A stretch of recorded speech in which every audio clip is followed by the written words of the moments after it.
غیر محفوظ ہیں، اگر یہ بل جو بنایا گیا ہے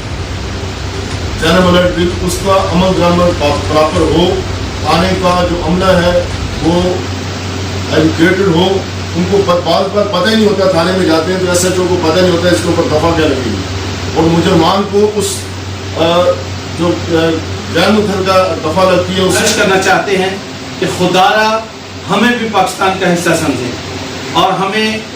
غیر مسلم سمجھ کر اچھوت نہ بنائیں۔ پاکستانی اقلیتوں میں سے خصوصی مسیحی برادری آج خود کو سب سے زیادہ بس بیار مددگار اور غیر محفوظ تصور کرتی ہے، کیونکہ ہمیں اپنے پاکستان، اپنے گھر پاکستان ہی میں بیگانہ کر دیا گیا ہے۔ ہماری نوجوان بچیاں غیر محفوظ ہیں اور انہیں طرح طرح کے طریقہ کار سے ہم سے چھین لیا جاتا ہے، جبکہ اس سلسلے میں کوئی قانون سازی نہیں کی جا رہی۔ ہمیں صرف سینٹری ورکرز کی نوکریوں سے تک محدود کر دیا گیا ہے، جس کا برملا اظہار ریکروٹنگ کے ہر اشتہار میں کیا جاتا ہے۔ ہماری سیاسی نمائندگی کی بندربانٹ اس انداز سے کی گئی ہے جیسے لوٹ کا مال تقسیم کیا جاتا ہے۔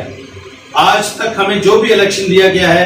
اس میں بہتری کے لیے کبھی کوئی انٹرنیشنل کی پوری ٹیم اس بات پر متفق ہے کہ مسیحی قوم کے ہم خیال سیاسی، سماجی، مذہبی دانشوروں تک رسائی حاصل کی جائے، انہیں اپنے بنیادی حقوق کے حصول کی ترغیب دی جائے، انہیں اور حکومتی اداروں کو ایک دوسرے کے قریب لایا جائے تاکہ ایک دوسرے کی ضروریات کے پیش نظر بہتر طریقے سے دونوں اطراف کو مطمئن کیا جائے تاکہ اقلیتوں میں سے احساس محرومی کا خاتمہ ہو سکے۔ اللہ تعالیٰ کا شکر ہے کہ آج پی سی سی آئی کی قیادت کے ساتھ مسیحی قوم کے مذہبی، سیاسی، سماجی رہنما اس کانفرنس میں موجود ہیں جو کہ مشترکہ جدوجہد پہ یقین رکھتے ہیں اور بذات خود اس بات کا برملا اظہار